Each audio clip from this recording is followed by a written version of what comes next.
Welcome to today's episode of the J&J Podcast. I'm Jamie. This is Jameson.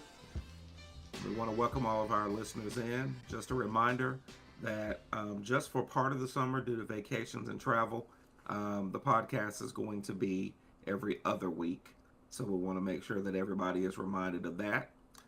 Jameson, why don't we go ahead and jump in? The latest news today is about the NFL, and it's about Jalen Ramsey. I know that this is something that you were very interested in, so I'm going to let you kick it off with that topic. Yeah, honestly, I thought the craziest sports news we were going to get today was going to be by way of the NBA with free agency starting. And it's funny, free agency actually starts in 25 minutes from us recording this episode. But, I'm a huge Jalen Ramsey fan, and I'll be honest, I was completely taken aback. I was shocked by the move. I think it's a great move for the Steelers. Getting Jalen Ramsey and just being candid with like I'm a big Lamar Jackson fan, but rooting for the Ravens, and it's like Jalen Ramsey was actually the guy that I wanted them to get before they ended up getting Jair Alexander recently. But overall, the Steelers defense is already stacked, so now you're gonna, if Jalen Ramsey stays healthy, you're now gonna have Jalen Ramsey and Joey Porter Jr. as your cornerbacks, like your number one and number two corner. And it's like you're still gonna have Patrick Queen, T.J. Watt, Cameron Hayward. That defense is gonna be top three like it is every single season. So now, honestly, they're just gonna make it even easier for Aaron Rodgers. And it's just, in my opinion, puts more pressure on the Pittsburgh Steelers offense. It's like the defense is already going to be set up. I mean, it was already a top five defense before this trade, but adding Jalen Ramsey to the mix is really incredible. I will say this, though. Losing Mika Fitzpatrick is a kind of a tough blow, and it's funny, whenever they first announced the trade, nobody actually announced like the actual trade package stimulation. So, basically, at first, people were thinking, they were like, man, they're going to have Jalen Ramsey, Mika Fitzpatrick, and then come to find out they're basically swapped for one another. So, I know Mika Fitzpatrick didn't really have as good of a season this past year, but I still think if Jalen Ramsey can't stay healthy, it's an overall really, W trade for the Pittsburgh Steelers. But your thoughts, sir? Yeah, pause. You said trade package stimulation. We're going to double pause on that one. Um, Yeah, pause on that. I meant to say stipulation. Excuse me. yeah. Yeah. So, well, first of all, I'm going to sound like I'm a hater, and I am. Um, I don't. I feel like now, to your point, that the defense is going to be great, and it's going to need to be great because I just don't see Aaron Rodgers doing much on offense. I'm just gonna be honest with you. I don't know if that was Mike Tomlin's decision. I think we talked about that. I just don't see him doing much. I really don't.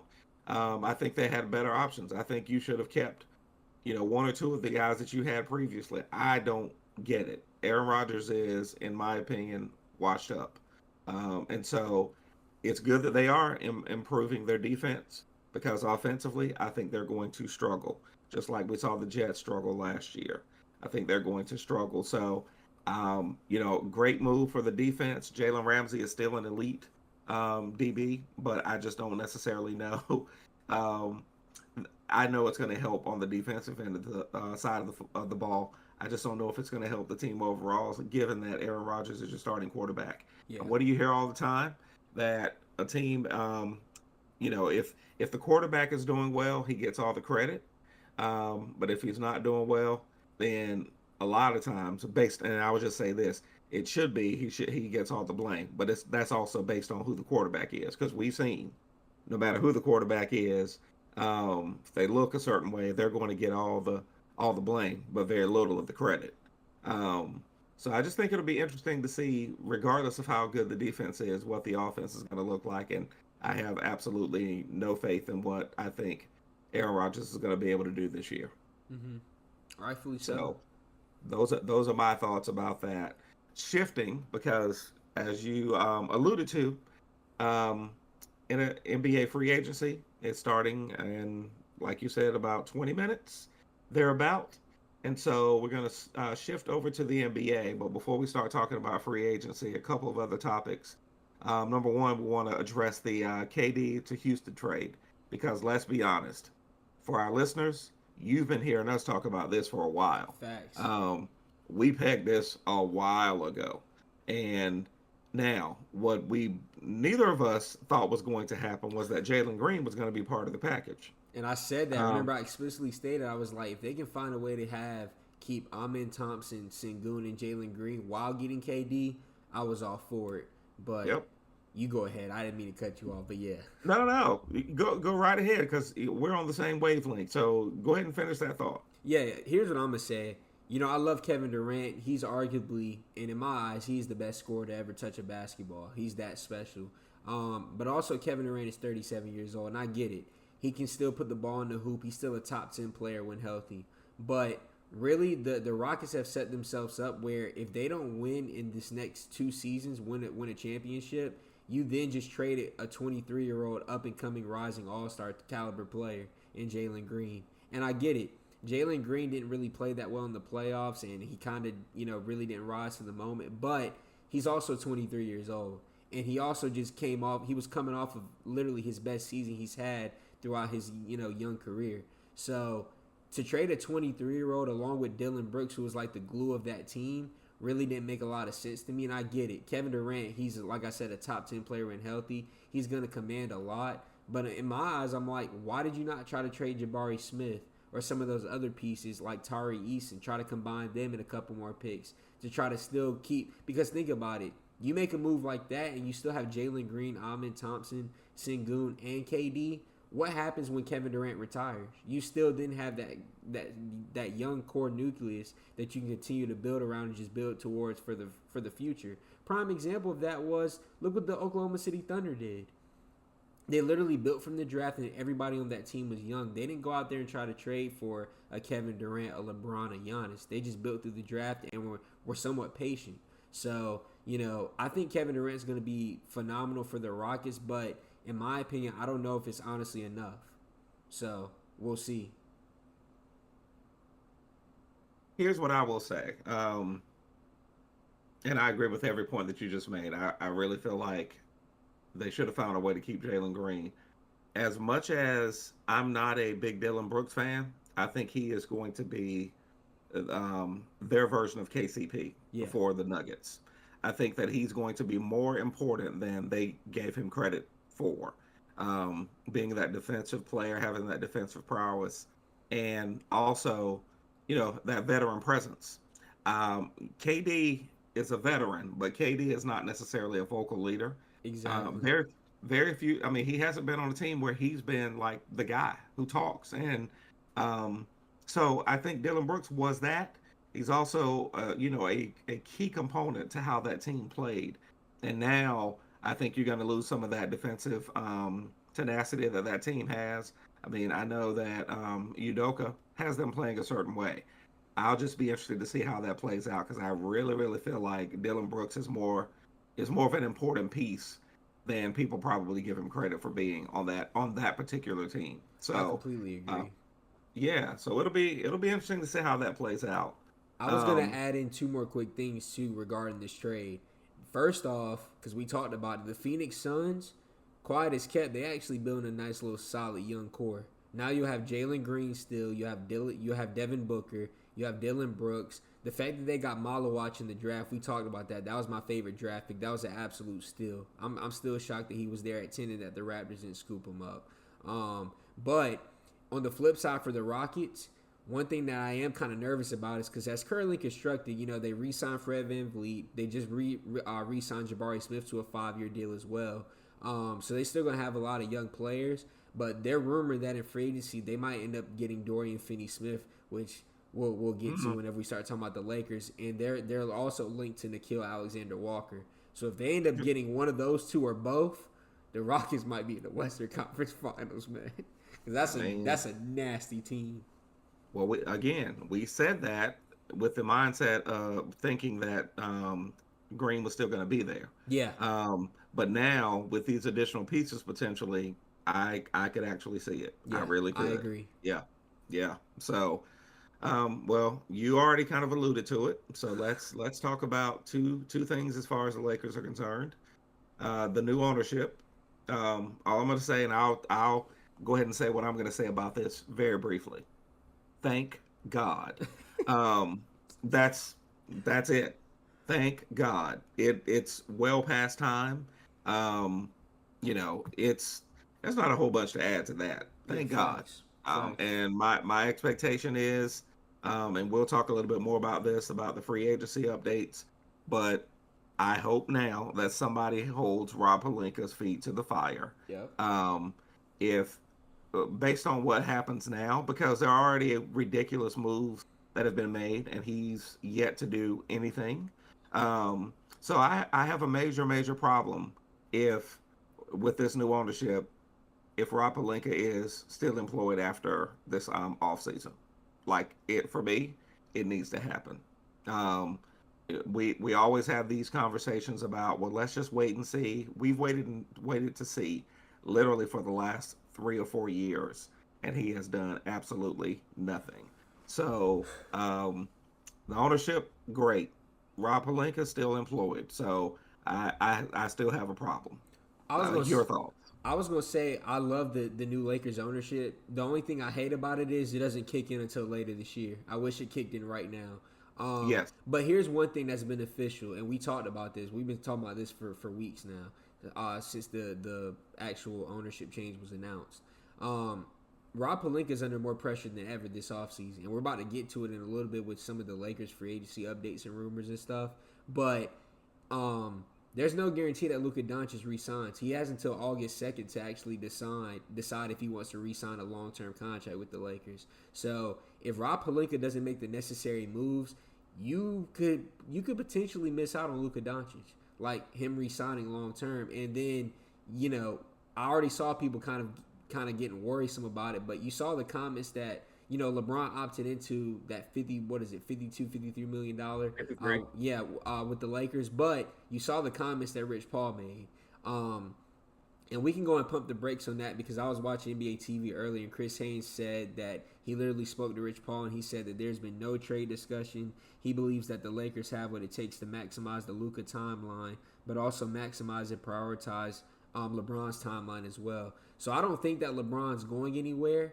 And being candid, Dad, what people don't realize is there's no team right now in the NBA that can trade for LeBron's $52 million salary. I'm just telling you right now, that's not even really possible for a lot of teams. But on the flip side, I do think it's LeBron and Rich Paul basically telling Rob Pelinka, brother, if you don't make the right moves this offseason, like, we will explore LeBron going elsewhere. Because LeBron's 40.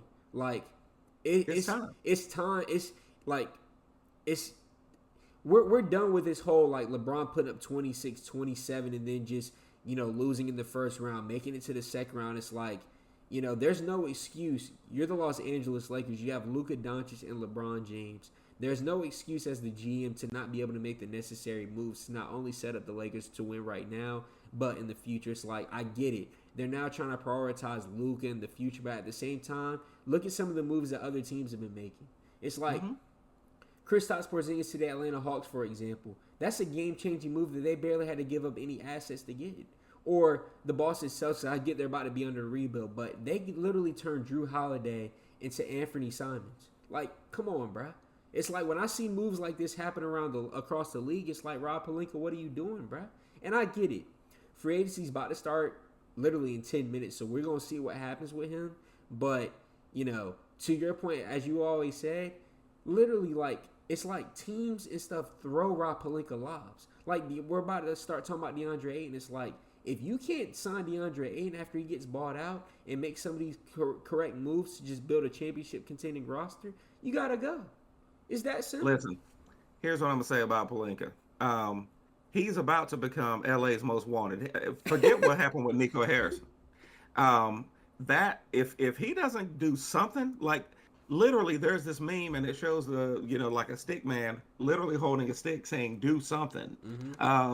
That is Rob Pelinka. That's how Lakers fans feel about him. Do something. I mean, every year there is you're looking at stuff and I've heard you say it. I think there's a Lakers tax. No, I think there's a Rob Pelinka tax. Yeah. Because he's the problem. Whether it's teams don't want to work with him because he's part of the Lakers, or that teams don't want to work with him because he's who he is, he's a problem. Yeah. And this offseason, it's paramount It's that crucial. he does something. And I don't I and I've said it before. Last year when we started talking about this, during I think I recall saying to you, Jameson, by Christmas I will know what the Lakers are going to look like and whether or not we're going to go any farther because of Rob Pelinka. And everybody was like, "Well, we got DFS. Come on, man." Now we're actually talking about not having him Yep. going forward. So he's done nothing. And He here's what I'm gonna gets no say. credit. I was gonna bring up the DFS situation because it's like it sounds to me like DFS would like to stay with the Lakers, but on the flip side, it's like it sounds to me that the Rockets are gonna offer him a 4-year deal, and it's like I'm gonna be honest, as a Lakers fan, I love DFS, but committing to him for 4 years when he's 32, 33 years old, and he's also been coming off some some ankle injuries, I understand that. But the thing is, Yeah, it's like if you don't re-sign Dorian Finney-Smith, what are you gonna do with that money? It can't just be precisely. it can't just be oh you get DeAndre Ayton and that's it. Um, if Oh, and I'm the by the way, as you were talking about the rumors, the rumor mill was DeAndre Ayton and possibly getting Dayron Sharp as a backup. Well, yep before that was just a rumor because Dayron Sharp got signed probably yep 15 minutes later 2 year for two 12 years. million 2 year twelve Yeah, million dollars with $1 million deal with the Nets, and I'm like brother, like you literally like he was an unrestricted free agent before because the Nets originally declined like that player option that he had. yep, So it's like, yep. bro, like you had a chance to swoop in right there. Dayron Sharp would have been the perfect backup.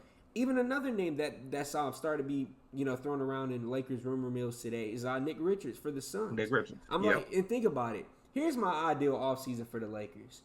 You get DeAndre Ayton, whether that be with the MLE, the non taxpayers MLE, whatever you're gonna do, you get DeAndre Ayton. That's the first order of business. If you get DeAndre Ayton, that's a really solid starting caliber center. He's only 26 years old, and think about it. He put up 17 and 10 in Portland, like under a terrible team. It's like if he's actually motivated, and think about how easy it's going to be for him now being able to play with Luka, Austin Reeves, and LeBron. Like his numbers will go up, and I think he can low key rejuvenate his career. That's first order of business. Second order of business. I don't hate you getting Brooke Lopez or Clint Capella or Nick Richards or somebody like that as a backup, but I promise you now, if we come into the season and Brooke Lopez is the starter for the Lakers, I won't watch a second of basketball. That's unacceptable. Literally, like the Blazers have literally set it up for DeAndre Ayton to be signed by the Lakers. If Rob Pelinka can't get that done, for crying out loud, we discussed this. Him and Luka have the same doggone agent. It's yep. like, bruh, you gotta get it done, bruh. Like, I could get this done. Come on, bruh. I don't even have no NBA GM experience. It's like I could get it done. Come on, bruh. Like, Agreed. so, and then the next order of business is you got to go out there, whether it be, I would love for us to get Andrew Wiggins. It's like if you now don't have to use, that 2031 pick, or Dalton Connect or like Rui Hachimura or anything like that to try to go get a Walker Kessler. If you're able to get like DeAndre Ayton, you can then try to turn that and some of those expiring contracts like Gabe Vincent or Maxi Kleba into somebody like Andrew Wiggins. I would love that. And then if you can just fill out the roster with somebody like DeAnthony Melton, they were talking about him today, I would love that. That's a pretty ideal offseason, and honestly, it's pretty realistic. It's like it's up to Rob Pelinka to actually get it done. But we'll see what Uh, happens. Agreed. It's up to him, and that's why I have absolutely no faith. Zero. None. Well, let's move on from the Lakers because all that'll do is infuriate me. Um, some other free agency updates. Jamison, I know you had a few that were you thought were quite impactful. Um, let's do just um, a quick take on those. I thought the Kristaps Porzingis trade was really good. Um, I think Dayron Sharp going back to the Nets was actually really good. Like I said, I really wanted him to actually potentially end up being a Los Angeles Laker. Um, and then I feel like the Anthony Simons trade, between the Celtics and the Blazers was actually a really good trade for the Celtics. I still don't know how they pulled that off. Um, and here's my That's thing is, another one. I'm sorry. Drew Holiday should be a Laker. yeah, I agree. I It's mean, unfortunate. he played for UCLA for crying out loud. Yeah. I mean, come on, man, didn't he? So yeah, Yeah, he did. He yeah, did. yeah, yeah. Yeah, he did play there. Um, Anyway, but there's been a couple moves like that that I've really liked, and I'll just be honest. Like some of the draft picks that I saw, like Malawatch, I really love that for the Phoenix Suns. I really love Knipple going to the Charlotte Hornets, and then even too like that, a trade that I saw yesterday that people aren't really talking about. The Hornets were able to get Colin Sexton, and all they gave up was Yusuf Nurkic and literally a Chick-fil-A sandwich. I'm like, bruh, I don't understand When how these it wasn't even a sandwich; it was a chocolate chip cookie that Chick-fil-A exactly, sells. and they Yeah, use reward points for it, so it was free. Come on, bruh. come on, I man. don't understand how some like I'm like Rob Palinka, and I get it. Colin Sexton might not have been the best fit, but those type of trades, it's like how is it that all these other GMs can make those type of trades? Or like prime example is Mark. We had to give up Dalton Connect in a first round pick to try to go out there and get Mark Williams, and then the brother didn't even pass the physical. The Suns literally got him for 2 second round picks. It's like, bruh, make it make sense, bro. He got to be better. That front Yeah. office, I'm telling you, bro, they gotta be better. We'll move on. Those are some of the free agent updates that I've really liked so far. And trust me, when that 6 o'clock time hits, I don't think this is gonna be a free agency where we just hear about 15 to 20 different signings all at once because the new collective bargaining agreement is trying to kind of get away with like the whole tampering situation. But I do think we're gonna start seeing some really solid moves tonight from some different NBA teams. But yeah, that's pretty much all I have for the actual NBA as of now. All right. Well, we're going to do some quick takes on the WNBA and then Cool. wrap up with moving the needle. Um, and what I will start with the WNBA is Angel Reese. She has been balling. She has. Um, and those who don't, for those who only pay attention because of one certain individual who's only played 5 or 6 games this year, um, there's nothing you can say if you're talking about her and the whole me bounds and all that, then you're not paying attention. You haven't been paying attention. You were These just are the hating dudes from the that just sit beginning. on Twitter and social media and don't watch the games. It's that simple. Exactly. You don't watch the games anyway. You just have comments to make when somebody else brings up another person. That's really what it's about. Yep. So shout out to Angel Reese because she's been balling. Um, you know, I'm trying to remember what the record is that she's already set. She's already set a WNBA Yeah, record it's the for fastest is like 600 rebounds. She already broke yes. that record. And I think that they showed thus far how many rebounds she had, well over 100, and the closest person had 80. Yeah, to Um, put into perspective, Dad, she has in a the month of hundred. She has June, a I hundred think. more rebounds than the person that has the second most rebounds right now. Yeah, Come on, that's bro. insane. And Come on, then man. to even take it a step further, like mind you, she even talked about this yesterday in the post game interview after the Sparks game. She even acknowledged herself she didn't have the best start to the season. But it's like even in spite of that, you know what she was averaging her last 4 games before yesterday? 18 and 18. Come I was on, gonna say it bruh. was a crazy double double. Yeah, And but see, it's a, that's what ticks me off. It's like people will say, "Oh, Angel Reese is not good. She's stat padding." You don't watch the games. You clearly no, don't watch the games because it's like that's what's so special about Angel Reese. She doesn't have to score to have an impact on the game. It's like she's a great shot blocker. She's arguably already the best rebounder we've ever seen, and she's literally in her second season. It's like dog, like, and that's what's scary about her game. I get it. She's missing some layups. She works on it. But this also shows me people don't watch the WNBA. She's not the only one that misses layups. I watched the game exactly. yesterday. I saw Kelsey Plum miss about 4 or 5 layups. So it's like she's Hmm. not the only one, but she seems to be the only one that people key in on whenever things aren't going her way. No one talks about Caitlin Clark's leading the league in turnovers, but they're going to keep talking about Angel Reese missing layups. It just doesn't add up to me. But I'm glad people are actually fully starting to acknowledge, how good she is as a player. Was on full display yesterday. What was so funny to me was, yesterday it was supposed to be Candace Parker's jersey retirement. And trust me, it was a jersey retirement, but Angel Reese stole the show. 24 Indeed. points, 16 rebounds, 7 assists, and And the Sky efficient from the won. exact and the Sky won. Efficient from the field. They didn't even have Camila Cardosa, and they still Nope. won. Come Yep. on, bruh. Yep. So I'm proud of the way that she's balling. I'm proud of the Facts. fact that she's been balling regardless of how people are talking. And she She's handles herself well too. Like she I does. give props. I don't know if I was in her situation, if I'll be able to handle some of the stuff that she has to deal with day to day. It's insane. Yeah, the way that she has been able to compartmentalize all Yep. the vitriol is quite impressive. So again, shout out to her. While we're talking about Angel Reese and the man All Star, Captains were announced as well as the starters. I don't even. I'm gonna let you have that because truth of the matter is, if I talk about this topic, I'm gonna take some people off, Yeah. and I don't, myself included. I'm Yeah. gonna take myself off included talking about it. So go ahead and talk about who the All Star captains Here's and what I'm the gonna. the ridiculousness of it. Yeah. So I get first off, I'm gonna preface it by saying, supposedly with the WNBA, it's all based on a fan vote for who the captains are. But this has been the problem with me for the WNBA. The two captains that were announced were Nafisa Collier, which in my opinion is literally the MVP right now. It's not even close. And then for the Western Conference, for the Eastern Conference, is Caitlin Clark.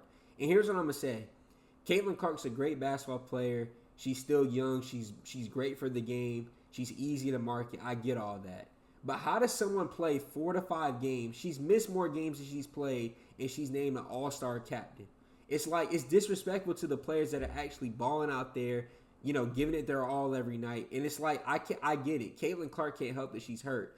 But what the WNBA can control is the way you market some of your other superstars. It's like I shouldn't only get on Twitter and watch the WNBA talk shows and all they talk about is Angel Reese and Caitlin Clark every day. Like, it's sad. Most people can probably name Caitlin Clark and Angel Reese, but they can't name who Nafisa Collier is. Or they can't name or put, their finger on some of the numbers that Asia Wilson's been putting up. Just like prime example, Asia Wilson was the fastest woman in WNBA history to reach what was it? It was either 5,000 or 6,000 points. No one talked about it. But all you're gonna keep seeing on Twitter is me bounds. So it baffles me that someone can play 4 to 5 games, lead the league in turnovers, in their last 5 games shoot 1 of 18 from three, and be named an All-Star starter. Not even All-Star starter, excuse me, All-Star captain. It just Yeah. baffles me, and Uh, that's WNBA has some work to do. yeah they I'm do. sorry.